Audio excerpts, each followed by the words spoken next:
6.25 전쟁이 일어난 지 70년이 지났습니다. 그럼에도 통일을 향한 남북 관계 개선은 쉽지 않은 상황인데요. 평화 통일을 기원하는 한국 교회와 성도들의 절실한 기도가 더욱 필요해 보입니다. 네, 오늘 뉴스 더보기 시간에는 복음 통일을 위해서 6.25 전쟁 기념 자료집을 배포하고 예배학적 접근으로 노력하고 계신 강남제일교회 문성모 목사와 함께 이야기 나누겠습니다. 목사님 안녕하십니까? 안녕하십니까? 예, 반갑습니다. 앞서도 언급을 했습니다만 올해가 이제 6.25 전쟁이 발발한 지 70주년이 되는 해입니다. 참, 우리 민족은 물론 한국교회에도 매우 중요한 의미를 가질 것 같은데요. 그 역사적 의미부터 짚어주시죠. 역사적 의미를 크게 한 세 가지로 정리해 볼 수 있습니다. 네. 첫째는 1917년 볼셰비키 혁명으로 소련이 공산화되면서 네. 그 도미노 현상이 세계 전국으로 일어났는데 네. 그 공산주의의 도미노 현상이 한반도에서 차단됐다는 그런 중요한 의미가 있습니다. 예. 그러니까 유럽만 봐도 동독을 비롯해서 폴란드, 체코, 헝가리, 루마니아, 유고슬라비아, 불가리아, 알바니아 등등이 삽시간에 공산화됐고 아시아권에서 중국, 라오스, 캄보디아, 북한까지 그렇게 공산화됐는데 이제 남한 전체가 이제 공산화될 그런 처지에서 차단이 된 거죠. 이것은 아주 세계사적으로 굉장히 중요한 의미가 있다고 생각이 되고요. 예. 두 번째로 우리 한국의 모든 국민들이 공산주의를 실제로 체험하면서 공산주의가 얼마나 악랄하고 얼마나 잔혹한가 하는 그런 체험 속에서 확실하게 공산주의와 결별하는 그런 사건이었다고 생각을 합니다. 네. 그 전까지 1945년부터 6.25 전쟁 발발까지 공산주의, 사회주의에 대한 환상에 젖어 있었습니다. 예. 거의 지식층들, 종교인들, 노동자들 할 것 없이 좀 괜찮다 하는 사람들은 다 사회주의적 성향을 가지고 그렇게 있다가 공산주의의 실체를 본 거죠. 거기서 이제 확실하게 결별한 것이고요. 세 번째로 이제 가장 많이 피해를 입은 것이 기독교입니다. 그러니까 3.1운동은 기독교가 가장 주동이 된 운동이고 전쟁, 6.25 전쟁은 기독교가 가장 많이 피해를 본 그런 전쟁입니다. 그러면서 이제 기독교가 반공주의 노선을 택하게 되는 계기가 되는 것입니다. 네. 네, 알겠습니다. 얼마 전 한국교회가 6.25 전쟁 관련한 기념 자료집을 제작해서 배포한 걸로 알고 있는데요. 어떻게 이런 자료집을 제작하게 된 걸까요? 제가 생각하는데 6.25 전쟁 70주년이 너무 귀한 해고 예, 네. 의미가 있다고 생각하는데 어쩌면 이렇게 조용할까? 어쩌면 한국교회가 아무것도 안 할까? 1년 전부터 뭔가가 준비가 되고 6.25 전쟁 70주년이 정말 귀하다는 액션을 보여야 되는데 조용한 것입니다. 국가적으로도 너무 조용하고. 그런데 제가 작년에 3.1운동 100주년 기념 예배 자료집을 배포해서 그때는 이제 전국 교회에 초청을 해가지고 저희 강남 제1교회에서 강습회를 하고 시연회를 하고 그렇게 해서 한 350명의 목회자들이 모여서 그렇게 배우고 또 자료집을 가지고 교회에 가서 실제적으로 3.1운동 100주년 기념 예배를 했습니다. 근데 올해는 코로나19 바이러스 때문에 모일 수가 없지 않습니까? 예.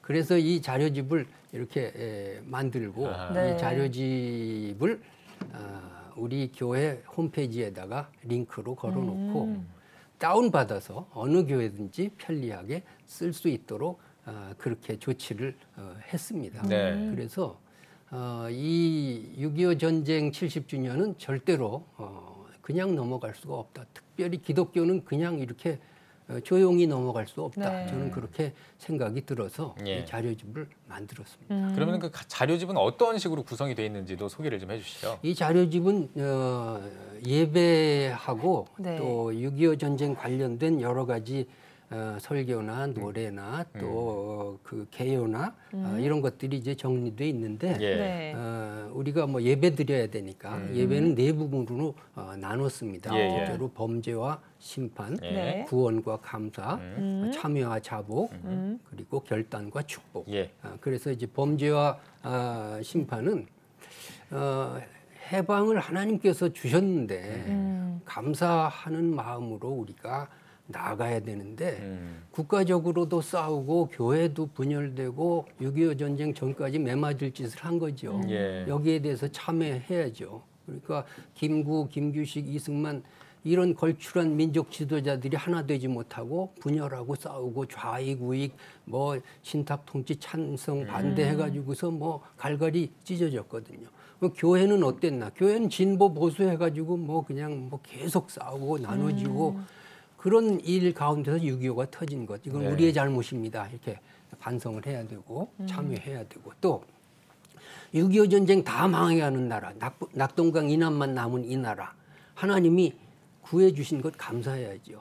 그 정말 정치적인 복잡한 이유로 말미암아 안전보장이사회 유엔에 소련 대표가 불참하게 되고 미국의 의도대로 유엔군이 파견된 것 하나님의 은혜죠. 이거 감사해야죠. 그리고 거의 불가능했던 인천 상륙작전이 성공하게 된 것 이건 하나님의 은혜죠. 그래서 이 한국이 이렇게 오늘날까지 보존되고 역사가 이어지고 우리가 예수 잘 믿게 된 것 그걸 감사해야 되고요. 예. 그런데 이 6.25 전쟁 끝난 다음에 정말 감사로 지금까지 지내왔나?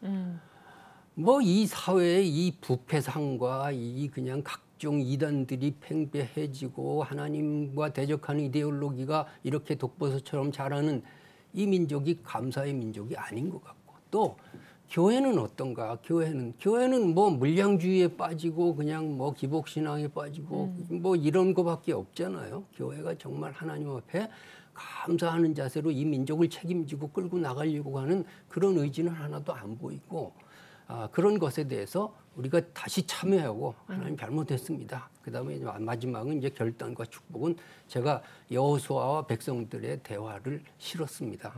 나와 내 가정은 여호와 하나님만 섬기겠다. 그랬더니 백성들이 우리도 그렇게 하겠습니다. 그것이 우리 민족의 고백이 되어야 되고 우리 한국교회의 고백이 되어야 된다는 그런 내용으로 예배가 진행될 것입니다. 네, 예배가 크게 4개로 나눠서서 구성돼서 이제 구성됐다고 말씀을 해주셨는데 좀 더 자료집의 세부적인 내용들을 또 살펴보고 싶거든요. 어떤 것들을 담으셨는지 또 이어서 설명해 주신다면요. 그러니까 예배 순서 말고 이제 자료는 설교를 실었습니다. 설교를 한 10여 분 그냥 그대로 하면 되고요. 6.25 전쟁의 노래가 있는데 네. 박두진 선생 작사하고 김동진 선생이 작곡한 이지랴 그걸 지금은 안 부르잖아요.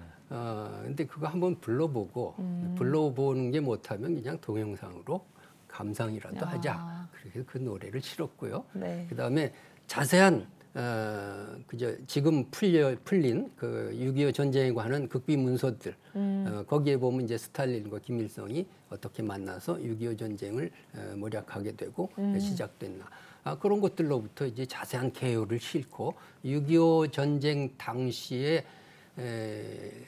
공산당에 의해서 희생됐던 우리 성직자들 뭐 목사, 신부, 또 전도사, 또 수녀, 장로, 평신도 이름이 한 400명 가까운 이름들을 자세하게 싣고 어떻게 피살되었는가 그 내용도 자세하게 실었습니다. 예, 알겠습니다. 자, 이제 뭐 6.25 전쟁 70년 기념 예배도 이제 준비를 하고 있는데 어떤 식으로 준비를 하고 있는지도 궁금합니다. 이제 이번 주 21일이 예배를 드려야 되지 않습니까? 예, 예. 네. 그렇게 예배를 우리가 드려야 되고 이것이 일회성으로 끝나면 안 된다고 생각합니다. 이스라엘 백성이 정말 6월절, 뭐 장막절을 통해서 그 노예 생활, 출애굽 사건, 광야 생활을 매년 기념하지 않습니까? 우리 한국 교회도 그런 식으로 해서 이 서양 교회력에 의해서 부활절, 뭐 성탄절 지키듯이 한국 교회가 우리나라의 교회력에 3.1운동 적어도 6.25 광복절은 포함해야 된다고 생각을 합니다. 예. 네, 6.25 전쟁 70주년을 맞아서 기념 자료집도 제작하셨고 또 기념 예배도 준비하고 계신데요. 이 두 가지를 통해서 어떤 것들을 좀 바라고 기대하시는지도 궁금하거든요. 저는 우리 한국 교회가 지금까지 추구했던 것에 대해서 좀 문화적인 관심을 가졌으면 좋겠다 생각을 합니다. 한국 교회 자랑거리가 뭔가요? 어느 교회가 몇만 명 모였다. 어떤 유명 인사가 출석한다, 교회 건물 뭐 이런 거 아닌가요? 근데 그것은 100년 뒤에 다 잊혀질 겁니다. 우리가 100년 전에 어느 교회가 몇만 명 모였는지 기억하지 않습니다. 그 시대에 교회가 창출했던 문화가 남는 것입니다. 가령 길선지 목사님의 새벽기도 운동이랄지 또는 선교사들에 의해서 학교 교육 또 의료 사업 이런 것들이 남아 있는 것이고 여성들의 인권 또 아이들의 교육 이런 것들 교회가 추구했던 문화가 남아 있는 거죠. 그렇다면 이 시대에 한국 교회가 후손들에게 남길 문화는 뭔가 보면 아무것도 없어요. 그냥 이 숫자가 무너지면 한국 교회는 자취도 없이 기억도 없이 그냥 사라질 거 아닙니까? 그럼 이 시대에 예배 문화라도 남겨놓고 이 시대에 우리가 이 사회적으로 민족적으로 어떤 문제를 끌고 기도하고 고민했다는 흔적이라도 남겨야죠. 그런 의미를 이 예배와 자료집이 담고 있다고 생각합니다. 예, 알겠습니다. 자, 뭐 이 시대 통일에 대한 다양한 이견이 존재하는 건 사실이지만 통일을 해야 된다는 그 당위성에는 변함이 없는 것 같습니다. 네. 복음 통일을 위해서 우리 한국 교회는 어떤 자세로 임해야 될지 그 부분에 대해서도 말씀해 주시죠. 우린 독일 통일을 좀 배워야 될 필요가 있습니다. 독일의 이제 동독과 서독이 통일되기 전에 예. 중요한 일을 했습니다. 이 마틴 루터라고 하는 중요한 공통 분모를 가지고 이렇게 함께 세레모니를 하고 이렇게 했거든요. 그렇게 해서 이제 정신적인 공통 분모를 가지고 통일을 이루었다면 그런데 이제 동독이 기독교 국가니까 가능했는데 북한은 이제 기독교 국가가 아니니까 그러면 민족적인 그런 함께 추앙해야 될 인물 가령 조만식 선생 같은 분 남북한이 함께 또 교회라도 이렇게 추앙하고 그런 행사를 통해서 공통 분모를 찾아가서 통일이 이루어지도록 해야 되는데 중요한 것은 해방도 우리의 힘으로 된 것이 아니라 하나님의 은혜로 된 것이고 6.25 전쟁도 하나님의 은혜로 승리하게 된 거죠. 그렇다면 통일도 하나님이 주시지 않으면 안 된다는 그런 자각을 가지고 우리가 겸손해야 된다고 생각합니다. 네. 예. 목사님 마지막으로 한국교회 성도님들께 한 말씀 해주시고 대담 마무리하겠습니다. 네. 지금까지 한국교회 열심히 이렇게 잘 해왔습니다. 이제는 우리가 외형적인 것보다도 문화적인 것 그런 것에 조금 더 힘을 쓰고 진정한 예배 속에서 한국 문화가 살아있고 역사가 담긴 그런 예배가 진행됐으면 좋겠다 생각이 듭니다. 네. 예, 알겠습니다. 네, 오늘 뉴스 보기 시간에는 강남제일교회 문성모 목사와 함께 이야기 나눠봤습니다. 목사님 나와주셔서 고맙습니다. 고맙습니다. 감사합니다.